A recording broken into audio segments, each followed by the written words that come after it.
So, how to actually be in your feminine energy? This is something I get asked all the time, and it's something that I spent literal years trying to figure out for myself, trying to figure out what was feminine energy. How did I know when I'm feeling it? How do I know when I'm actually in it? How do I know when I'm creating polarity, interacting with the masculine energy?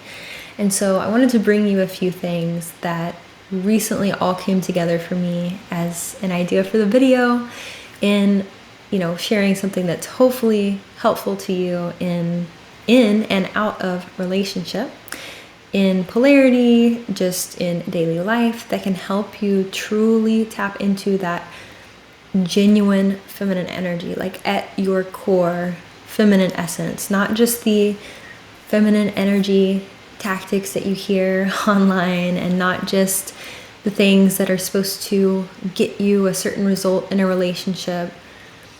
This is past that. This is the next level. So if you're still into that sort of stuff and you're not really ready to move past it, or you don't desire a relationship with a man in his masculine energy, then this video is simply not for you. If you are even in an unhealthy relationship dynamic, this video is also not for you, because these are definitely not going to be helpful. But if you're ready to really surrender even deeper, I wanted to say take it to the next level, but it's really sort of the opposite. It's this deep surrender back into your feminine, true core essence. If you're ready for that, and if that is what your soul is craving, like I know mine was for so long, trying to find this in these other feminine energy teachings, and I just wasn't, then definitely keep watching, because this is what has truly helped me in all aspects, in and out of relationship, to rest. And I know rest and relax is like always the term used for feminine energy, right? But it really is. So I want to share this with you today. And the first and most important and all-encompassing tip or thing, or just, the thing that is keeping you from your feminine energy, the thing that kept me from it for so long, from truly surrendering into it, was continuing to live life using protective mechanisms. Now, I know that, when you have had trauma in your life, or you have had unhealthy, toxic relationships, you begin to develop protective mechanisms, and for good reason, of course. But when you're moving into this more healthy version of yourself, and definitely this fully embodied feminine energy that is, not manipulative anymore, it's not this tactic that you're trying to use to get something. To fully get there, I had to drop, and am continuing to drop, using protective mechanisms. They are so subconscious that it may take you a while to even catch them. I notice myself doing this all the time, and I have to catch myself and really reroute and take myself out of reacting that way. So what is a protective mechanism? What are some examples? So for me, it's always the emotional reaction is where I notice these protective mechanisms coming up. Whenever I am triggered, whether I realize it or not, especially in my relationship, is that, and I also notice this is really what's being taught in this dating advice or feminine energy advice, is protective mechanisms. It's not feminine energy. So what does this look like, right? Protective mechanisms are basically they're habits or, subconscious sort of patterns that you've gotten into, whether that be in relationships or from childhood, where you put a wall up, you close, you basically go into fear, go into the opposite of surrender, the opposite of love, the opposite of feeling open, like opening more to your husband, your lover, whoever you're in a relationship with, and you shut down You close down, you get defensive, you start to say things or make decisions that are really focused on self-protection rather than the advancement of this relationship.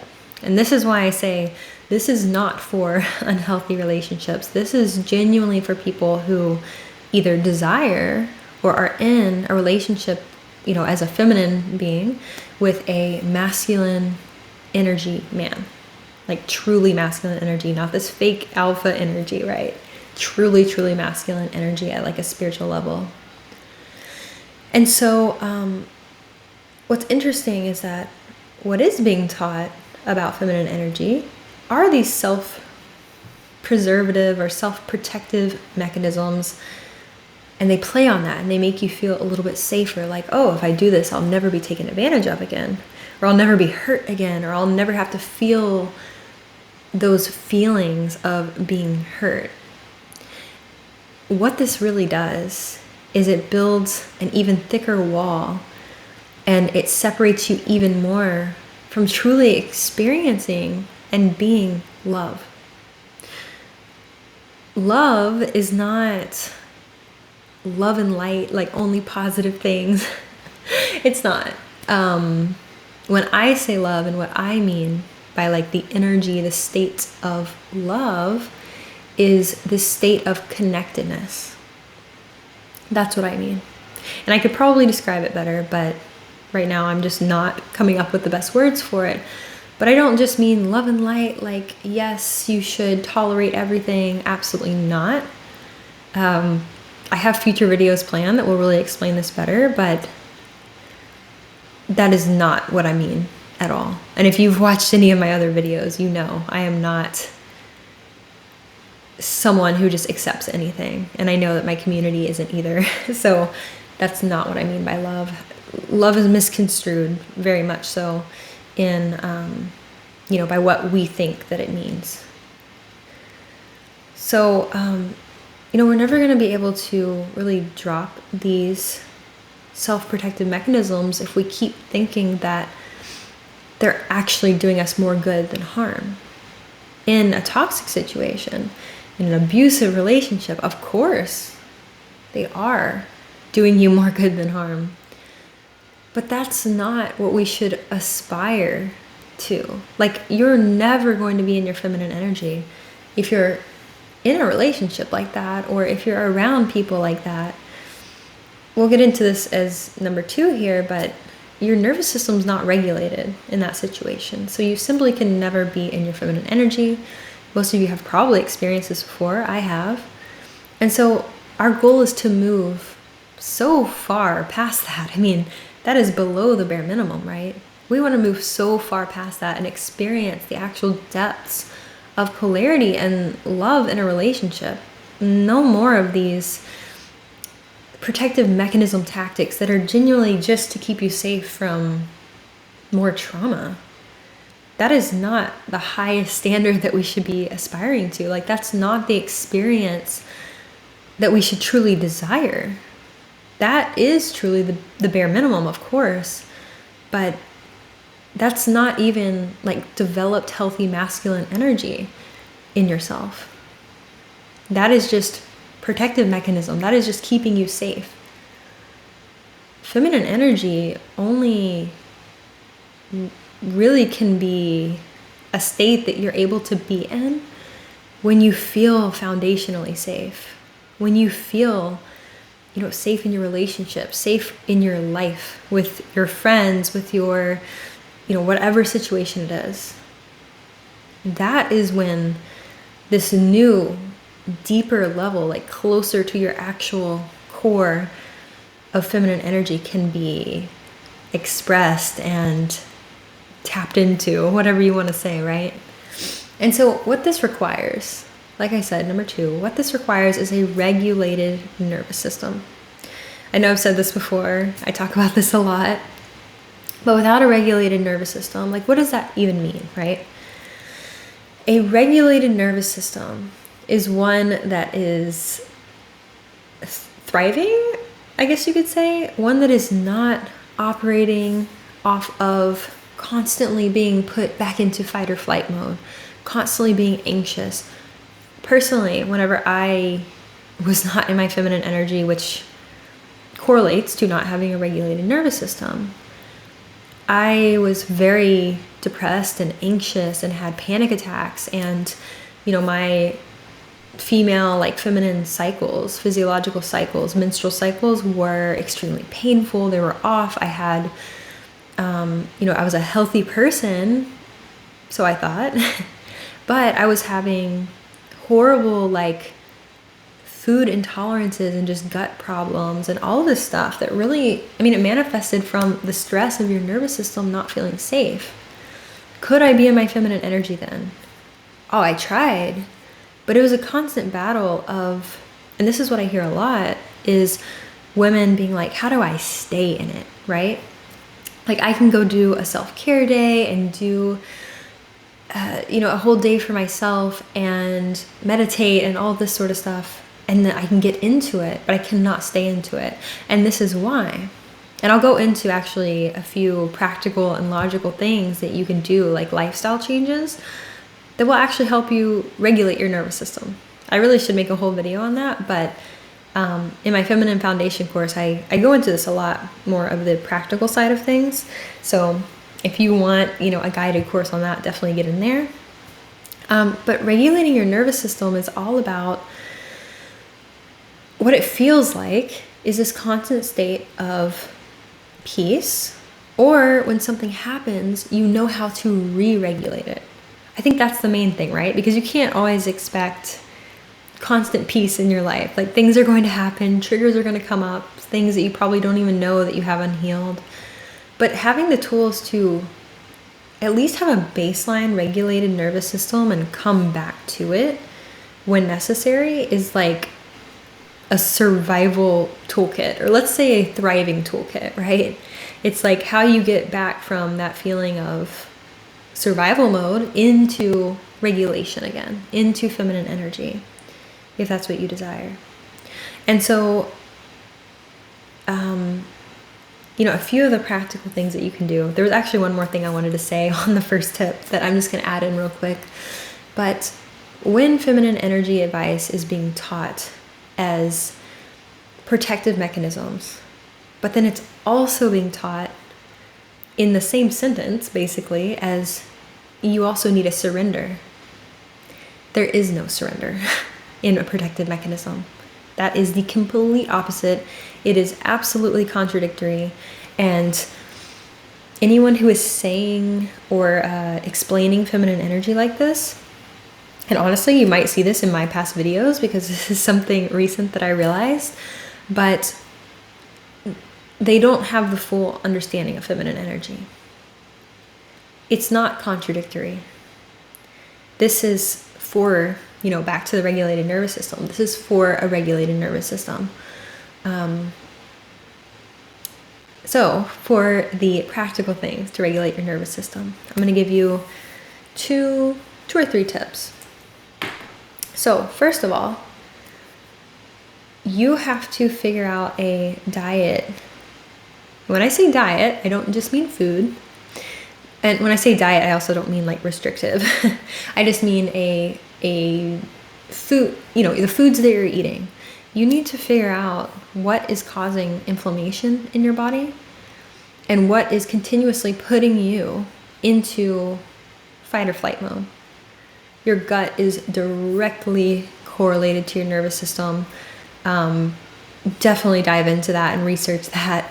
It's called the gut-brain axis, and it is directly related to your fight or flight response, to your adrenal response. And so if you are eating food that is basically causing your body to have to work overtime in order to process the inflammation and all that sort of stuff, like I said, I'm not going to get super into it in this video, but your body's on alert, basically. It's in fight or flight mode. It's not good for you. It's not putting you in this regulated nervous system. So figure out what works for you. Personally, what I eat, because a lot of people have asked about what I eat and ask about my skincare and stuff like that.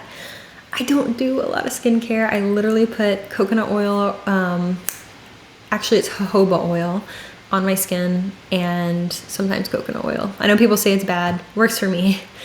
And that's just what I put on my skin. I don't do a lot, like I don't buy a bunch of products because honestly, they have toxins in them that are not good for you. So it's kind of like you're spending your money on poisoning yourself. Definitely look into that too. All of this contributes to your nervous system. So that, and then also any sort of content you're consuming. If you're consuming fear-based content and stuff that even in like the dating space, the relationship space, the feminine energy, masculine energy space that is making you feel like not good enough, like you need to level up, like you know, men want this and now you have to become this to get an alpha man or anything like that. All of this can make you feel so not good enough and put you into fight or flight mode. That's what it's doing. That's why it's so addictive. That is literally why it's so addictive, is because it creates this like emotional reaction, and this reaction of like, oh my God, I need to learn more because I need to do better and I need to da-da-da-da, right? So anything that you're consuming, putting in your mind, putting in your body, the people that you're around, if they are putting you into fight or flight mode and they're putting you into this state of not feeling good enough, and you know, maybe they have these traits, these like morals, these traits, these behaviors, this kind of like, maybe they are not the healthiest people and they are in this unhealthy lifestyle that then their energy is rubbing off on you. It's going to be very hard for you to be in your feminine energy. I'm telling you this from experience. Like, distance yourself from that, and you will find friends who literally talk about this sort of stuff, right? Who prioritize a regulated nervous system, who prioritize a healthy lifestyle. And this all contributes to feminine energy. So second tip I have is meditate daily, like literally at least 5 minutes a day, meditate. What this is going to do is going to start to regulate your nervous system. It's actually a practice that you can do. So if you combine meditation, which I know it's so simple and easy and everyone says it, but like, be honest with yourself. How often are you meditating, right? I don't meditate every day. Like, I am not perfect, but I really, really try to. And I would say I do it about 5 times a week, 4 to 5 times a week. And it makes an insane difference. And then I journal afterwards, about 4 to 5 times a week as well. And I'm able to get everything out of my head. So I'm not overthinking anymore. I'm able to get, you know, even all of my, like at this point, I'm not constantly working through trauma or anything like that, but I'm able to just get like video ideas out of my head, or, you know, this creative overflow, because when it stays in here, I either lose it or I'm just like thinking about it all day, and I don't feel like I can rest. I don't feel like I can really, you know, get into my feminine and be in the state of being, especially because relationship is my priority in my marriage. So, and being in my feminine is also my priority because I am a naturally feminine being. And so that is where I'm just my happiest, my most content. Like, my husband is naturally masculine. So obviously whenever I'm in that and that polarity is being created, our relationship is the best, and I'm the happiest, he's the happiest. You know, he's able to perform the best in his business and his masculine endeavors. So this is all necessary, right? For us to just be in our happiest state of being, I guess you could say.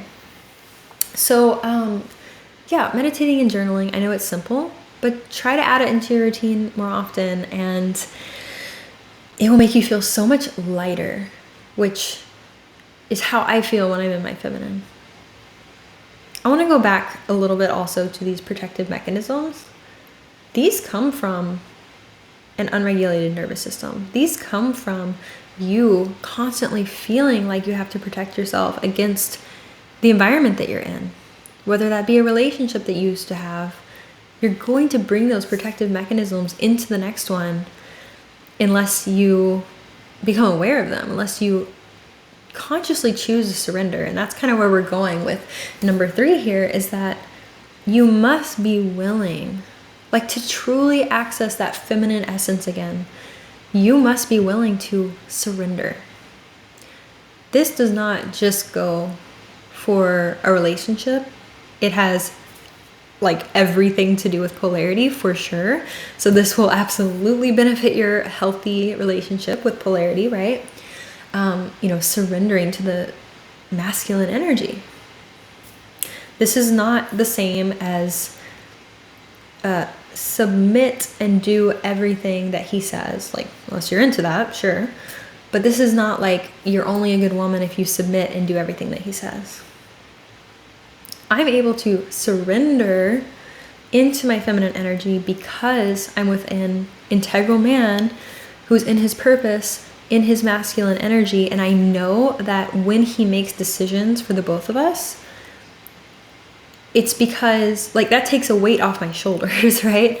But it's because he also takes into mind, like, what is the best for me? What would make me happy? Not just that though, right? Because I will literally desire something new every week. So that actually got kind of complicated, and I probably need to make a whole video on that. But I will desire something, especially with like living somewhere, what kind of house I want, what kind of apartment I want. Oh my God. I'm the worst. About 1 week I'll want this, the next week I'll want this. And I had to tell him, like, you please take it over and choose. Like, at this point, you can't even let me choose on this, because I will choose something different every week. So, like, surrendering to the masculine is knowing and having that safety that you're not doing what he says. You're trusting him to make leadership sort of decisions and, decisions for your relationship and your family that come from this deeply grounded spiritual, rooted in God, like whether you're religious or not, just spiritually in general, masculine energy that takes into account your well-being and your feminine energy. So yeah, that's going to get really complicated if I get into that, but hopefully that gives you just a little bit of a picture of what this is really supposed to look like in a healthy situation. And I think a lot of people twist this into another protective mechanism excuse to not surrender into their feminine energy. Granted, they shouldn't if they're not in a healthy relationship, but that they don't want to because it is scary to surrender. It is, right? Whenever we've had all of these years in these masculine shells that we've put up as protective mechanisms around us, it's scary to surrender into our feminine energy. My body revolted against it at first. Like, I would literally feel my heart rate going up. I would feel like I was losing control of the situation. I would feel like very anxious. And until I started meditating more regularly again, it wouldn't go away. And then finally I realized, wow, that's a really deep subconscious trauma response that I've had for a long time. And it's a masculine, it is called a masculine shell, but it's really a trauma response. Anything that keeps you from your feminine surrender, anything that keeps you from being and embodying love, anything that keeps you from getting as close as possible to your feminine essence, right? This is not to say is you need to be 0% masculine energy. I have gotten like 100 of those comments ever since I've made my other video. Not at all, but we are so conditioned to be like so much of a majority in our masculine energy that I'm not interested in talking about how to cultivate our masculine anymore or ever. I'm not really interested in talking about that because we're like well versed in this now as a culture. Women are very much, encouraged to be in their masculine energy. There doesn't need to be another video on that. I'm here to bring content about feminine energy. And so that's what I'll be talking about. But just know, every time I talk about this, of course, to some degree, I had to cultivate my healthy masculine energy as well. Otherwise, I wouldn't be like a functioning human. To me, that's obvious. I'm gonna need some people to use some common sense here. But the feminine requires surrender to access it, to really be in that state. And so, what is surrender? What does surrender look like? The best way that I can describe what it feels like is there's a point in time where you're going to emotionally react. And in that moment, if you can pause and if you can choose love and choose surrender and choose the relaxed nervous system over the old protective masculine shell or the old protective mechanism, whatever you want to call it, that's when you start to consciously choose into love and surrender. That's what surrender is. Choosing to, or maybe not even realizing it, subconsciously going back into that protective mechanism is not surrender. So when you do that, and I am not perfect at this. I am not perfect at this whatsoever. So this is just what I've experienced, is I've gotten so much better about it, and it feels so much better in my being. And I feel like it's honestly a way that I'm healing even deeper. Every time I surrender, I feel like I heal. Something just came up for me, a little download, but polarity is healing. Healthy polarity, right? Polarity with love, not manipulative polarity. We're past that. That's not what I'm talking about ever. Healthy polarity is healing. To have that space in a relationship or to have the opportunity in a relationship to surrender into my feminine and be able to choose that is an immense healing opportunity. And just doing that has felt amazing. I have transformed in that and through that. And I think that's also what can be and feel scary to a lot of people, is that I do this, so I know other people are doing it too, but we like to avoid the healing because it feels so safe to stay in the protective mechanism. We know it protects us. We know it works, right? It worked for us. That's why we developed it.